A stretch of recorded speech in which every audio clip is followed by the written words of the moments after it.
Us from Sorry. yes. Hello everyone, thanks for joining us from different parts of the world. We are excited to have you in the Cloud Native at Scale meetup group. We are a San Francisco-based meetup group, heavily focused on cloud native technologies. And my name is Chakra Janagam. I'm heading technology at Zerasoft, where we help customers with the adoption of these cloud native technologies faster. In this meetup group, we are joined by pretty hands-on and then kind of contributor level folks who will be discussing and then also showcasing some of the popular security and compliance tools in the CNCF umbrella. We will have Falco, which is a cloud native runtime security project, mostly for Kubernetes threat detection, and CURIEFENSE for application security platform that protects all forms of web traffic, services, and API. And then Kyverno, which is a policy engine for Kubernetes. So with that, I would like to introduce our first speaker, Mark Stem. Mark Stem is a software engineer with over 20 years of experience using data analysis to solve hard problems. He also has a BS in mathematics and computer science from Carnegie Mellon University, and also MS and PhD in computer science from University of California, Berkeley. Mark currently works at Sysdig on an open source product called Falco, which we'll be discussing and showcasing today. With that, Mark, take it away. Okay. Hi, everybody. Let me share my screen. Wait, where is it? There we go. Okay, can everybody see it? Oh, wait, wrong screen. Wait, can you see the slides or is it? Yeah, we can see it. Okay, you're great. Good. You're good. Yeah. All right. So Mark Stem, and we're going to talk a little bit about Falco. So the history of Falco is that Sysdig developed it probably about 5-6 years ago. I've been working on it pretty much since the beginning. And we, a couple years ago, we donated it to the CNCF. And I guess if you had to summarize it in one sentence, it's the de facto Kubernetes threat detection engine. So let me start off with a bit of an analogy oriented around home security. So if you think about your home and your valuable stuff inside your home, you have a lot of stuff that's designed to prevent intrusions. So you might have locks on the doors, you might have sensors on the windows to see if somebody opens the windows. If you live in a shady neighborhood, you might have bars on the ground floor windows. But the goal of all that stuff is to prevent intrusions, prevent a bad guy from getting inside your house where the valuable stuff is. All of that is a really important part of security, but it's not everything. You also have parts of your home security system that are designed to detect intrusions. So, you know, you might have motion sensors inside the house, you might have cameras inside the house. The goal here isn't to prevent a bad guy from getting in, it's to detect that a bad guy has gotten in. And this is where Falco really shines. So, you know, Falco isn't going to be the one that fixes your Log4j, you know, vulnerability, but it is going to be the one that lets you know that somebody exploited that vulnerability and is now inside your, you know, private areas and is trying to do follow-on activities. That's really where Falco shines. Okay, so we've got a big architecture diagram here. I'll try to go through it, and hopefully at the end you'll have a better idea of how Falco works internally and what it does. So we'll kind of start at the bottom here. We've got a kernel module in kernel space. It can also be an eBPF program depending on how you implement it. But the goal is to basically get access to all the system calls that are happening on the machine. So every time somebody opens a file, executes a new process and so forth, we're going to see all of those system calls. There's a little shared buffer between kernel space and user space, and then it hops up to the Falco program. The first thing that the system calls do is Falco uses it to get a reconstructed state of the system. So we keep track of all the processes that are running, all the containers that are running, all the files that are open, that kind of stuff. And as the system calls come and go, we update that notion of the rebuilt state of the world based on the system calls. Also, the system calls move over into a rules engine. And the goal of the rules engine is to look for suspicious or notable or interesting stuff that might merit other investigation. And that's the little triangles here. So the system calls go to the kernel, to Falco, and then through the rules engine. Eventually, you're going to find a system call that is, matches the conditions in the rules engine, and then it turns into a Falco alert. Alerts can go to a bunch of different channels. We can send to files, we can send to syslog, we can post it to arbitrary webhooks. And then we have this useful program called Falco Sidekick, which is kind of like a bolt-on response engine where it's got like Slack outputs, it's got a UI, it can send it to a whole bunch of different output channels.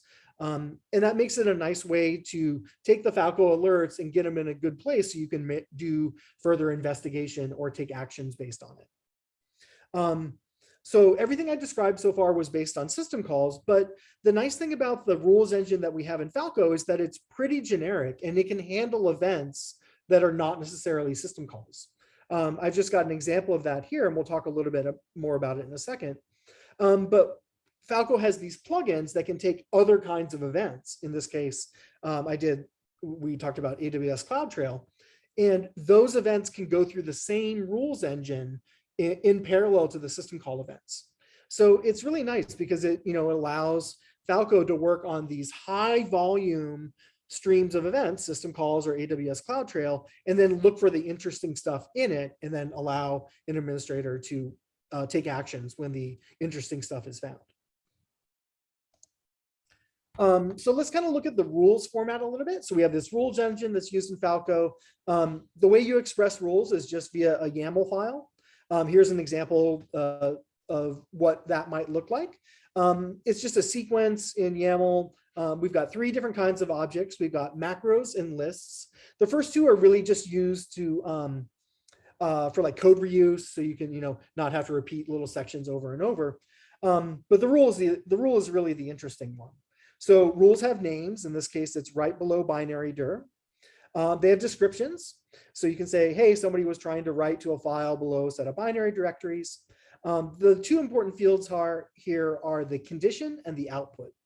The condition is basically a filter which is evaluated for every event. So in this case, we look for events where the type is open. So somebody's opening a file. Bin-dir is a reference to that macro. And you can see that the directory part of the file being written is one of these sensitive directories where you probably shouldn't be touching stuff unless you know what you're doing or you are an administrator. And don't worry about the event-dir. It has to do with whether you're attempting the system call or the system call is completed. In this case, we're looking for cases where the system call is completed. So based on that condition, eventually some events might match the condition, and then it's time to send a Falco alert. And the output field is used to craft the text that goes in the alert. So you can see it's like a sprintf style string. We got a mix of plain text, file below a known binary directory open for writing. And then we've got these other templated fields that basically provide context to the system call so you can figure out more of what's going on. And this is where we're really using that reconstructed state to figure out, to provide the additional context. So, we have a %user.name. In this case, it's going to be filled in with the user of the process that performed the action. We can get the command line out of proc command line. You can see what file is being written with fd.name. And these are basically fields that are basically extracting data out of the event and then printing it here so it can end up in a Falco alert. Okay. Just to provide a couple more examples of what you can do with Falco conditions, I've just got some use cases here. Somebody might run a shell in a container to try to get an interactive shell and set up some more bad stuff. That's how and so on the right, we've got the condition snippet that you would use to look for that. You might try to overwrite system binaries. We already talked about that, like replace something below a bin with an evil version of, ls or curl or wget or something like that. An attacker might try to change namespaces either to get out of the namespace it's in or to move from one namespace to another namespace. So that's how you would check that. You would look for the setns system call and then exclude the processes that are normally allowed to do that stuff. You might open a reverse shell where you're, setting up a web server so your command and control can get back in later. So here we will be looking for the listen system call. I guess I won't cover my camera with that little piece of tape that I normally have on there, because that's the low tuck way to make sure nobody's watching my camera. But if you wanted to look for it in Falco, here's how you would do it. You basically look for the open system call, and the file being opened is, dev video 0, and the process name is not one of the programs you expect to be using that. And so that's, hopefully this will give you an idea of the kinds of stuff you can do with Falco rules. So I wanted to talk about plugins a little bit more. It's kind of a new feature. We just added it a couple months ago, but we're really excited about it. They're basically dynamic shared libraries that are loaded by Falco, but adhere to an API that we've built up. So the things that plugins can do are, provide information about themselves, like I am the CloudTrail plugin, and here's who wrote me and that kind of stuff. Here's my version number. And then the other two things that plugins can do are send events. So there's a little next method where you get the next batch of events. And then also you can get field information out of those events. So you can define new fields in a plugin that can be used to give you little pieces of the events as they go by. One of the plugins that we have is one designed for AWS CloudTrail. If you don't know what CloudTrail is, it's an Amazon Web Services feature that basically gives you an audit log of all the activities that are going on in your AWS account. So pretty much any changes you make, or even the gets and all the, read-oriented stuff ends up in this CloudTrail log. So in a lot of ways, it's very much like the system call stream. It's super high volume. There's a lot of stuff in it, but it can be difficult to figure out what inside that log is interesting. And that's where the rule engine comes in. So the plugin provides the events and the fields, and then the rule engine acts as like a mega filter on that stream of activity. I have an example CloudTrail rule here. So you can see in this case, we're looking for a console login without multi-factor authentication. This looks like a rule that we already saw, right? It's got a rule name, description, condition, and output. But in this case, the fields that we're using here are not the ones that work on system calls. They're ones that are provided by the plugin, and they work on the events provided by the plugin instead. So in this case, for every CloudTrail event, we're going to run this filter on it. In this case, looking for the event name being a console login, and there's no error. And then looking at some of the metadata, we can see that MFA used equals no. So we can see that it was a login. There's no multi-factor authentication. And again, now it's time to craft a message to send it as a Falco alert. Same thing, it's a mix of plain text in these fields, but again, the fields are coming from the CloudTrail events and not the system calls. So it's a really useful way to get this like, generic rule engine, widely varying event sources, which I think is a pretty powerful technique. All right, let's do some demos. Okay, so in the bottom, I've got a little Minikube instance running. We've got some sample BusyBox deployment. In this case, I'm running Falco outside the cluster just so I can start and stop them a little bit easier. So here I've got a Falco running, but it's going to talk to the Kubernetes API server and then also look for all the activity that's going on in the cluster. So just start that up. Okay, so it's sitting here waiting for new activity. So the first thing we'll do is let's try to exec into this pod and try to start an interactive shell to do more nefarious things. So we do that, and you can see that Falco detected it. In this case, one of the rules that we have is looking for attempts to launch a shell inside a container that's also interactive and has a terminal attached to it. So that resulted in a Falco alert. We can see all this really useful information out of it. We can see what namespace it was in, what pod it was in, what container it was in, what program they were running, all that kind of stuff. So it's a really useful way to notice what's going on, but also give you the context so you can work with that after the fact. So let's say once we're inside the pod, let's try to grab all the passwords so we can go crack them later. Etsy shadows where they are, and generally people shouldn't be reading them. It's like in a pod in this case, it's a little bit contrived, but you can see that Falco detected that too. So Falco looks for accesses to sensitive files by programs who normally shouldn't be doing that. So in this case, the program cat is not generally allowed to read the file etc shadow, and therefore when we did it, it resulted in an alert. But you can see we have all this useful context. We can see what program it was, what the command line was, what the file is, and then also all this Kubernetes information about where in your cluster it occurred. Okay, and then, yeah, we'll just stop for that. So that's kind of a very quick thing of the stuff you can do with system calls. I just wanted to show off the AWS CloudTrail stuff as well. So now I'll start up another Falco instance. In this case, it's got a different config. It's kind of working with plugins. And what we're going to do is we're going to read one of these CloudTrail trace files and kind of see what's going on in there. You can also run it in a live mode where it sees the events as they occur. I'm just using an AWS account here, which is pretty low volume. And I don't want to sit here and like create an S3 bucket and then wait 3 minutes for the log to show up in the trace file. But if you had a busier account, it would happen a lot faster. So here's my Falco rules. We have this one rule that looks for all CloudTrail events. So it's going to generate a Falco alert for every event. In this case, it's off by default, but we're going to turn it on. And we're just going to run Falco reading one of these CloudTrail trace files and kind of see what's going on.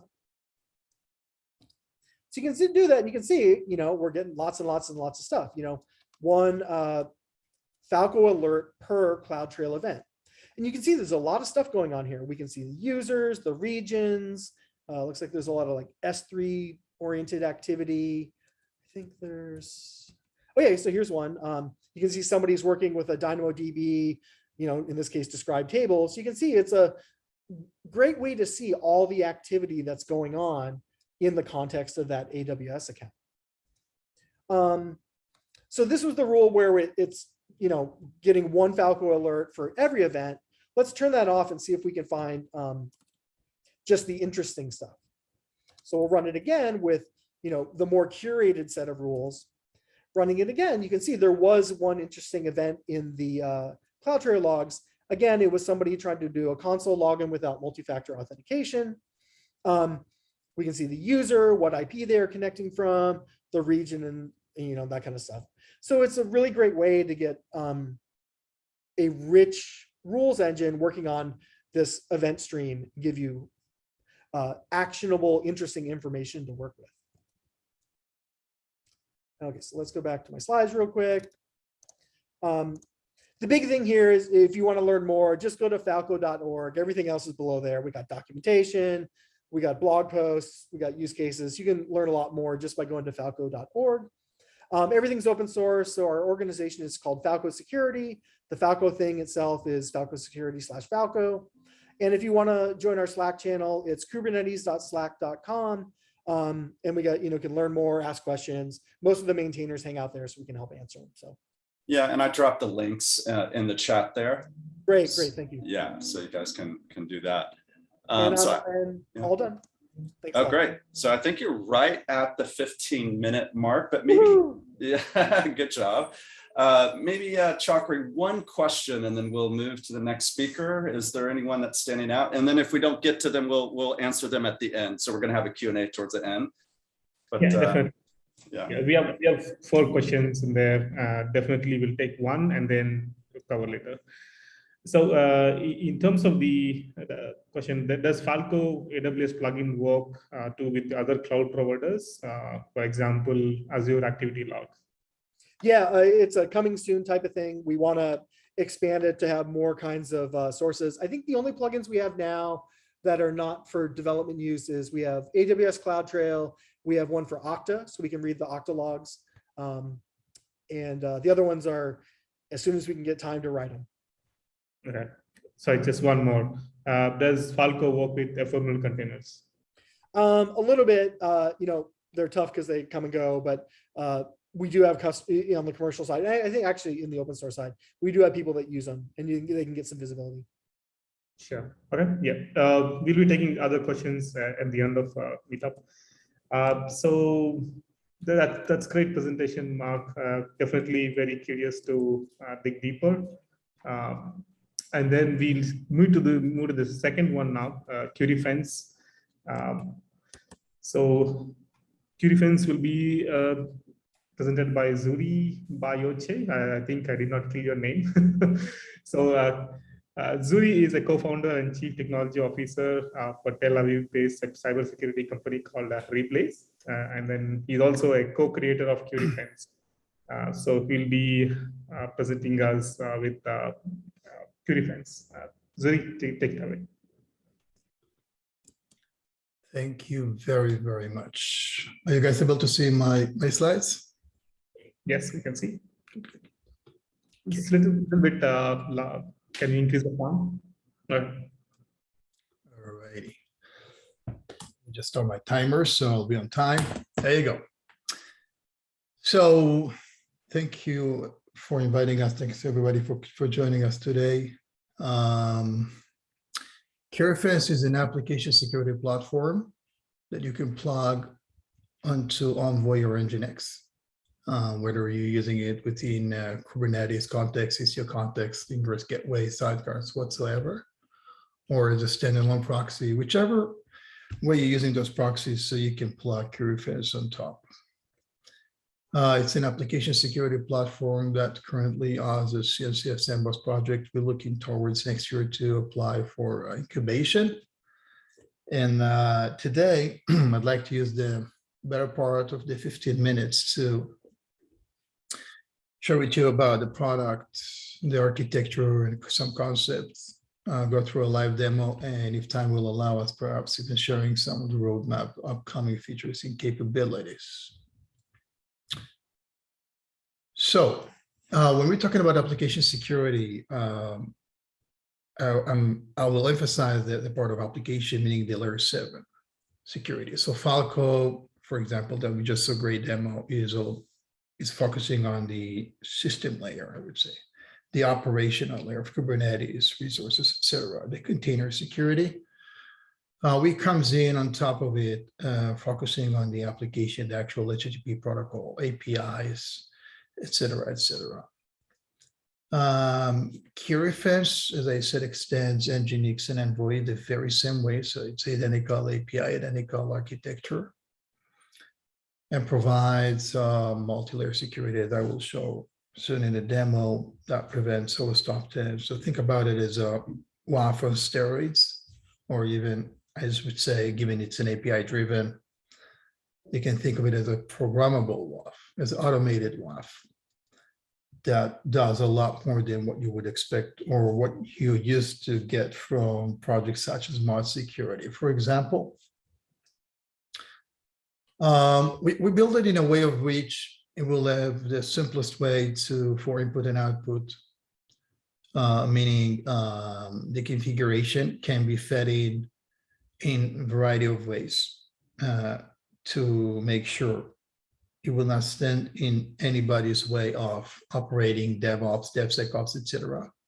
And also the outputs are pretty straightforward in terms of formats and standards and protocols. So for example, it by default exports all the logs and events in a JSON format that it can easily, as I will show soon, exports to log facilities such as Elastic and anything else, metrics to Prometheus and Grafana, which the idea is that you're probably already using those tools,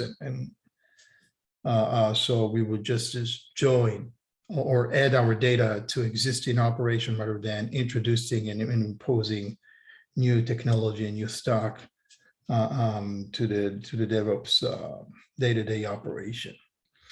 And it has Git at its core, meaning all the configuration changes, versioning is managed. All the configuration and the management is done over Git. So the database we use is actually a Git repository that you can access through our API, UI, or even just as your own Git repository that you can manage as any other Git repository to provide you the flexibility of the Git operations. But not only that, the Git operation provides capability of, I would say this, the change log, the tracing of the changes, the audit log is built into the Git. all the changes that were made into configuration and security. Somebody open up rules, change rules, loosen up some restrictions, policy, etc. It's all there.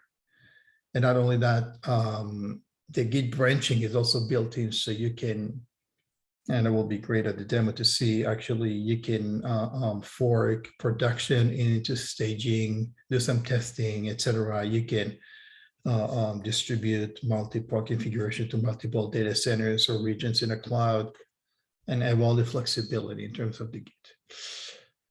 So in terms of the processing of a request,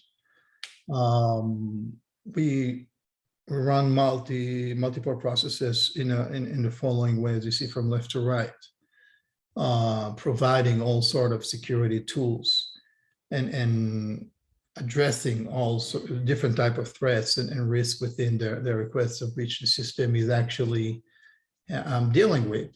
So it begins with metadata, gathering the metadata and tagging, meaning your request is coming in, is being tagged, such as the geolocation as numbers, whether it's associated with the search engine or unknown bots or blacklist and block list and allow list and so on and so forth. Then it gets mapped to a policy that is designated policy for that profile, depend on the FQDN and the path and the URL. Then multiple mechanisms are in place, from flow control, complex multi-layer rate limiting, not just the bidimensional one you guys are familiar with.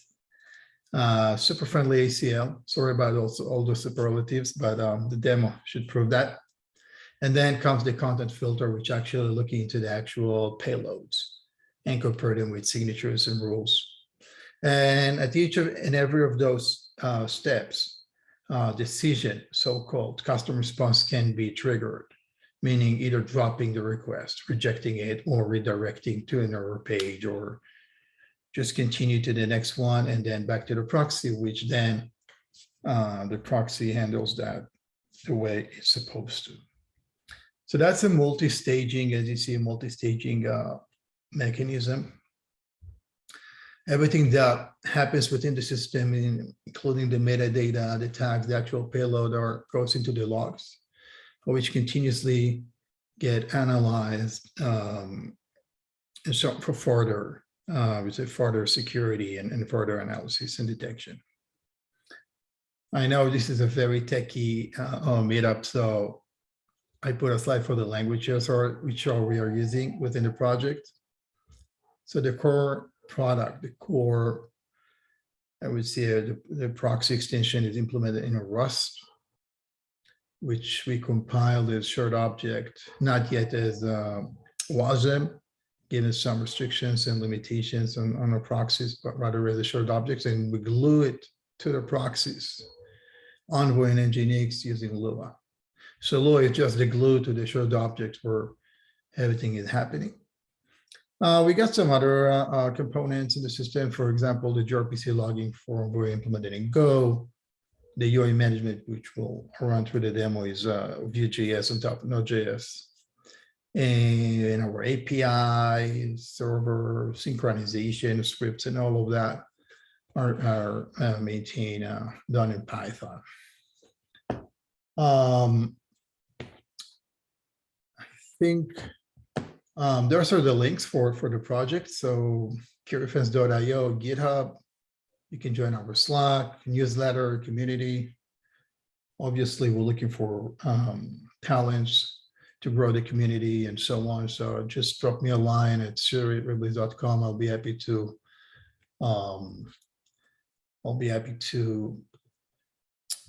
get you into the project. Also, just drop me a line. I would say if you have a question about a project, you want to get started, you can't find your way around, don't be shy. We're always available on the Slack channel. So I think I have 5 to 6 minutes left for the demo. So let's run it quickly. Are you guys able to see the screen perfectly? Yeah. Wonderful. All right, so what I got here basically is our system running and a Docker Compose, right? I'll be running some traffic just for the system to fit in with some malicious traffic, et cetera, and I'll go through different mechanisms that we're seeing. So the first mechanism in our system will be the global filters. Just a second.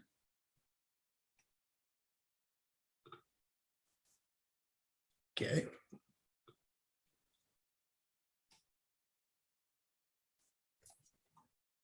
So running. Okay, we got enough data, I believe. That's good.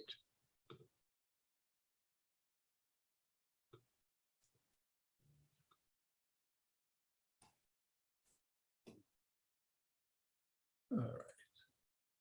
The demo is not working as expected. And I am embarrassed. Just a second. So maybe as you're kind of working through that, you want to switch to time's about to run, but maybe just kind of talk us through what you're trying to show. I wanted to show the actual, the product capabilities, and then run some malicious traffic and how it's actually visible on the logs and on the Elastic and on Grafana, how things are actually get detected and blocked, and the multiple tagging and the metadata and so on. But given we're running out of time, maybe you want to switch to the next one, and then I'll see what's going on. Get back to that maybe later. Sure, that's fine. All right, sorry about that. No, it's amazing how often that happens. Oh, really? I don't remember that. Last one we had the same thing, so it's all good, no problem. It's almost just expected for each event, but thank you for that talk. Do we have any questions for our speaker here? I think we do not have anything right now, but probably we'll take it at the end. Sure, sounds good. I have you. Okay. Right. Okay, we'll move to the next speaker, Jim Bugwadia. He will be presenting us on Kyverno. Jim is a co-founder and CEO at Nirmata, I think a very popular San Francisco-based startup for the cloud native space. Jim also started Jim started his career developing large-scale distributed software at Motorola for cellular network infrastructure, and his team also launched the first CDMA network. So it's very well known in that area. And with that, Jim, you can take it away. Sure. Thank you, Chakra. And thanks everyone for joining. Let me pull up the presentation and we'll dive into it. Yeah, so, I think the other two projects we saw were fantastic in terms of showing what you can do in terms of detection, as well as some enforcement on the network side. What we're going to focus in on now is Kubernetes and configuration management, right?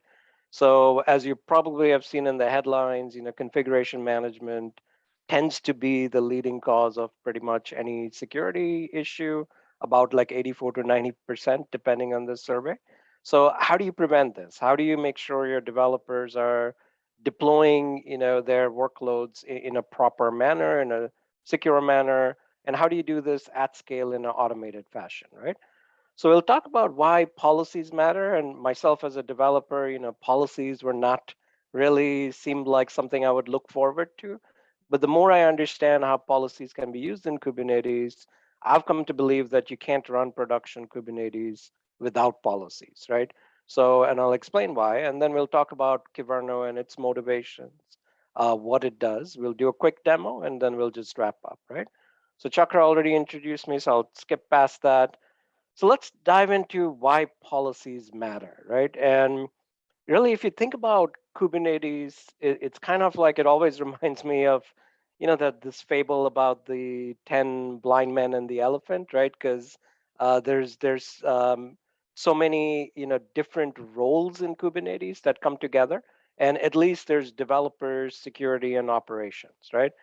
And the way I have started thinking about policies is policies are a contract that lets each one of these roles do their jobs without tripping on each other, right?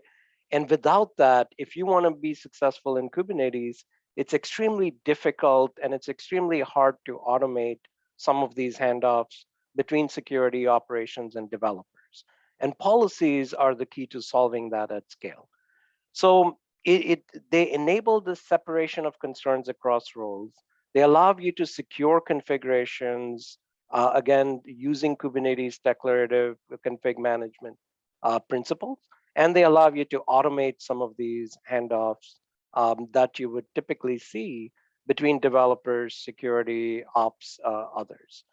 So switching to why Kyverno, and there are other projects like OPA Gatekeeper, but working with several customers who were in their Kubernetes journey, whether they were starting out or using Kubernetes for multiple years, what we saw over and over is that policies that existed, the tools that existed before, did not really approach this from a Kubernetes mindset, right? They were other, they brought in other policy languages into Kubernetes. But if you're a Kubernetes admin and if your worldview is managing a fleet of clusters, you want policies to work just like any other Kubernetes resource. In fact, you even want policy reporting to work just like any other Kubernetes resource. So how do you do that in a very native manner? How do you not just focus on, it's nice to validate and enforce and block, but you also want to automate, because we all know automation is the key to success. Without automation, you're not going to scale. So how do you automate all of these, manual handoffs, like when a namespace is created? How do you set the right defaults? Things like that, right? And then, of course, we want to, Kubernetes today is no longer for just managing workloads. There are projects like Cappy, which use Kubernetes for managing clusters. There are projects like Crossplane, which use Kubernetes for managing cloud services. So Kubernetes is becoming this universal control plane of everything. So how do you now, make sure that you can have policies for all of those resources, not just pods and the basics, right? So those are the kind of problems we set out to solve with Kyverno.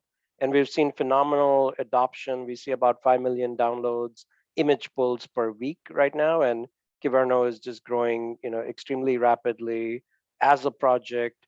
And the one really exciting thing about the community is most of our maintainers, are from end users, right?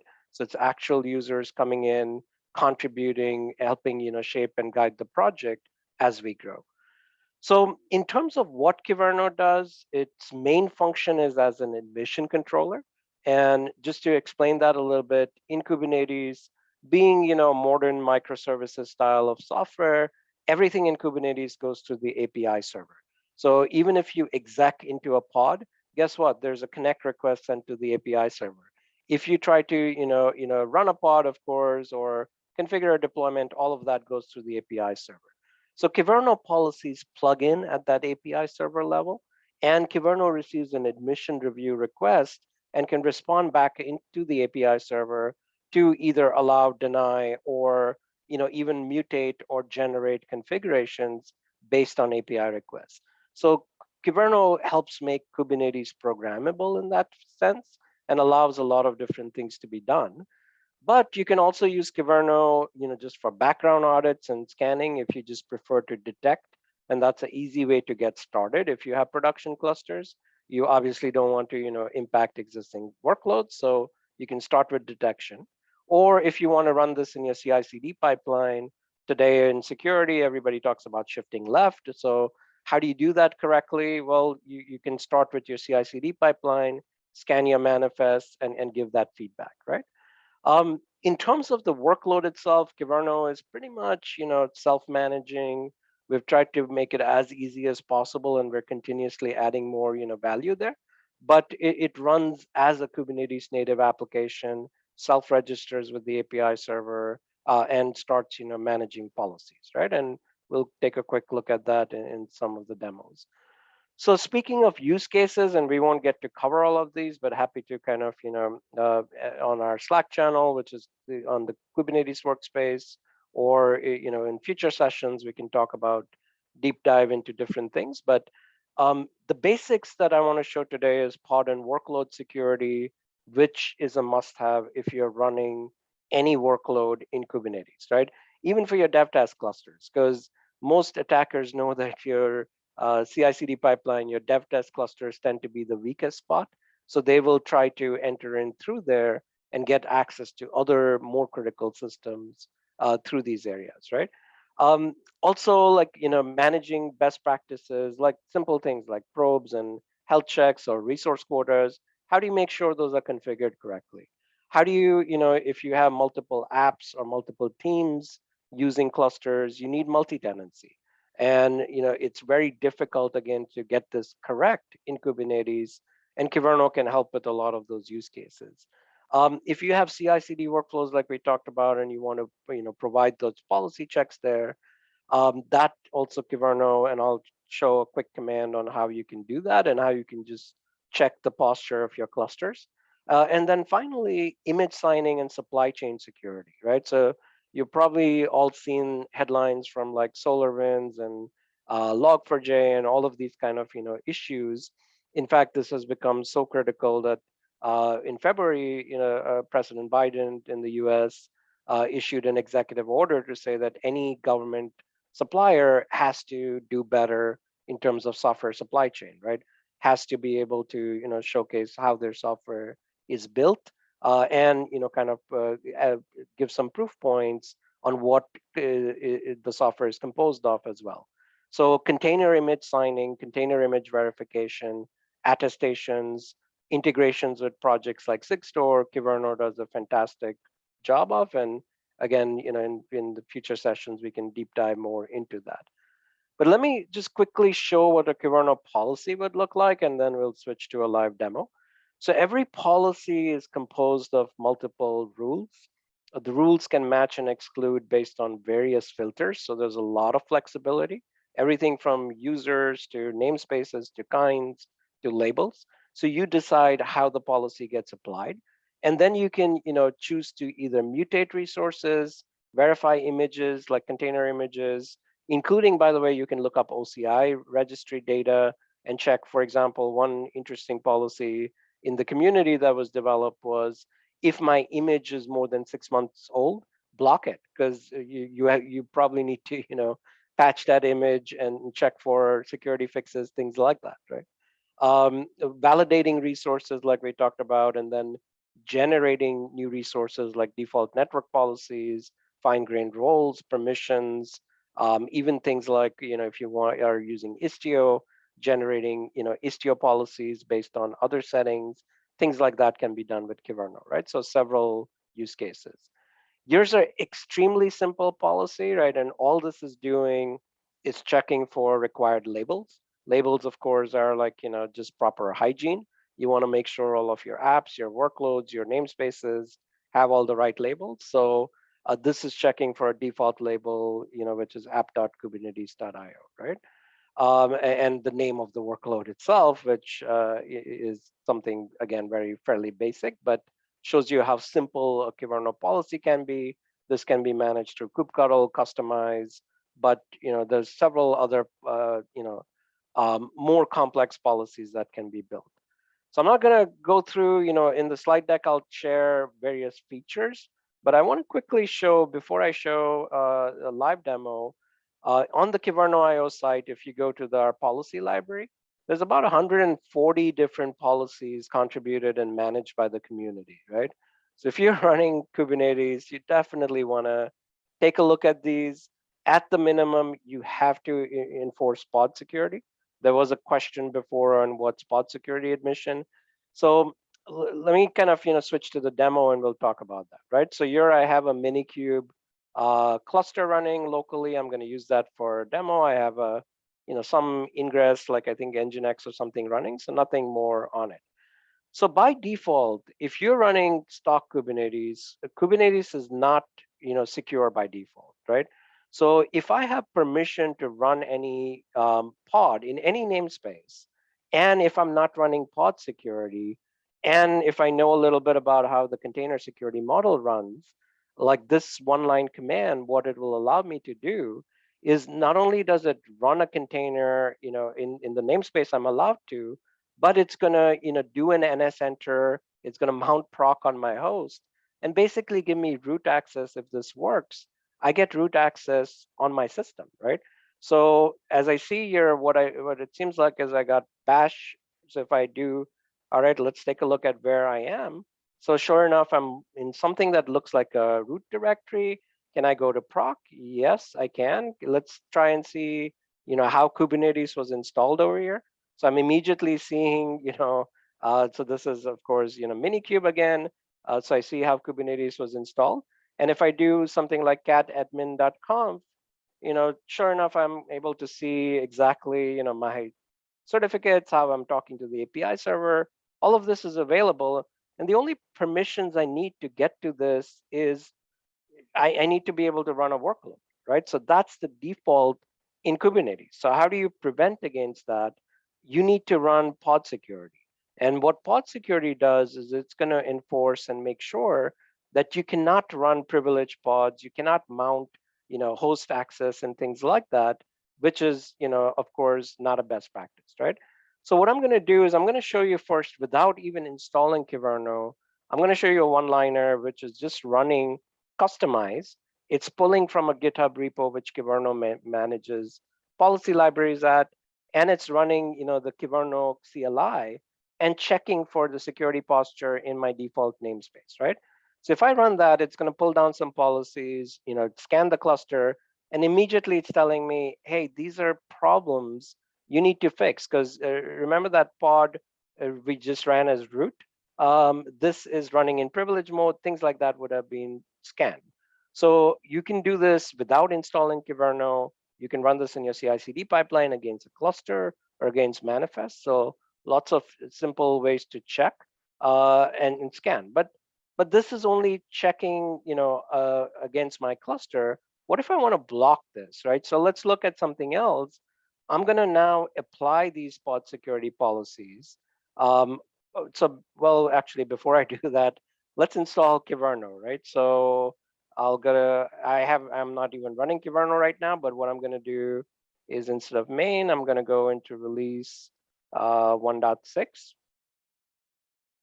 And I'm going to pull down and install Kyverno, which should allow me to now run Kyverno as a webhook and an admission controller in my cluster and basically enforce these policies, right?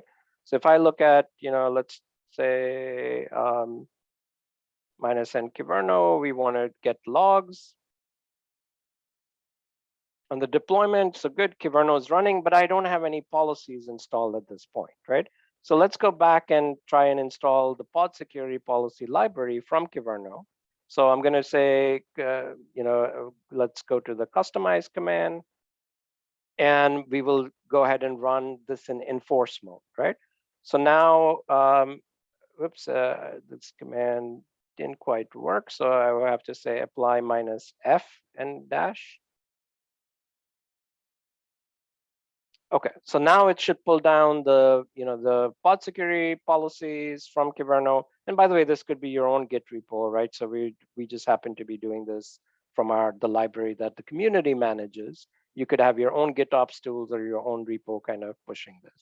So now that I've applied this, if I do a kubectl,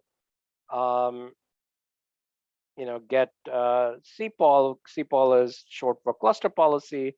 I see I have a bunch of policies. They're all in enforce mode, and they're all kind of going to ready, right? So I don't need to wait till all of them go to ready but we should have enough right now, which blocks that bad pod from running, right? So just to complete the demo, what I'm going to go back and do is now we'll do kubectl run again, and we'll run that same root command, which should, and let's see what happens. Immediately, Kyverno says, hey, can't do that.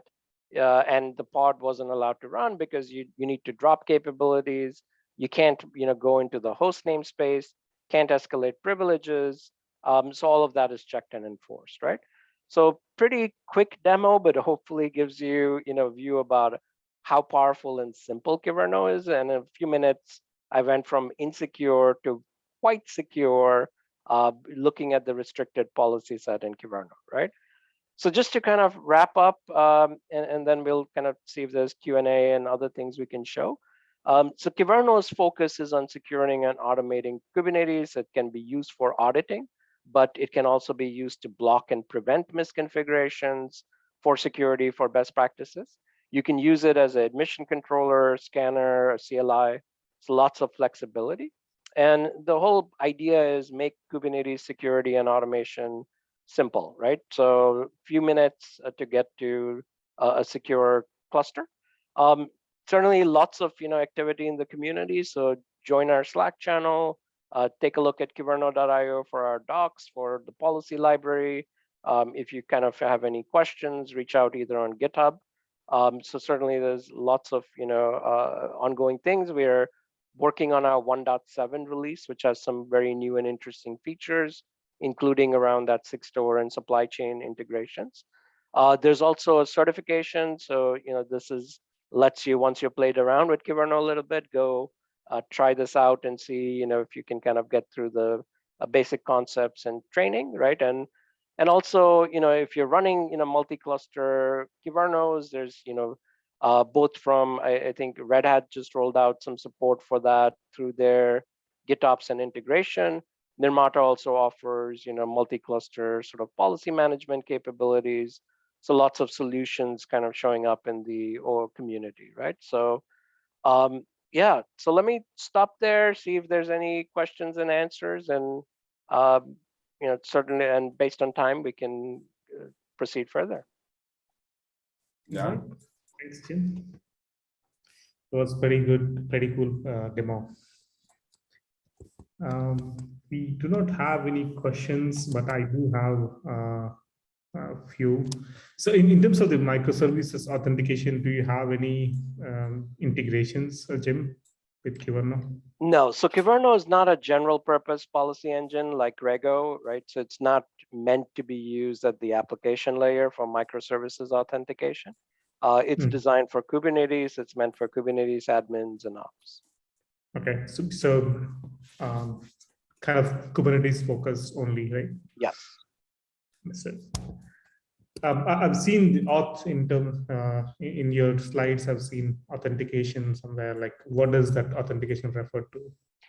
Yeah, so Kyverno does have. I can quickly just show some sample policies. So Kyverno does have policies where, like, if you're again running multi-tenancy, you can use it to generate very fine-grained, policy checks for different resources and access controls, right? So this is a policy which will generate actually a role per namespace, and it will allow only that user to do things like get or delete that namespace. So you can use Kyverno to extend Kubernetes RBAC. It's not meant to replace RBAC, but you can now put fine-grained checks which RBAC cannot do by default. Understood. Yeah, there's one question in the Q&A. Can I send my CI/CD data into Kyverno policy reporter? So the output from the CI/CD data, or yeah, so you can the reports that you get from running the command, that you can use the policy reporter or any kind of tool, because it's again structured as YAML or JSON to view that, right? But policy reporter picks up the data typically from inside the cluster, and it will share it with Slack or other notifications like email and things like that. Got it. Okay. Yeah, this one question for on Falco. In terms of the detection that we have, Mark, is it only detection or also prevention? Can you share some details there? Yeah, the Sidekick, I think, has some actions. I don't remember the details of it. Generally, we mostly focus on detection, and then actions are a big part of it. But we definitely noticed where we do demos with people, and they always say, "I want to kill the containers," and then we put the feature in, and nobody has the guts to kill the containers. It's one thing to have the magic demo do the kill, but then it's different to have your software in production do the kill. So, okay, got it.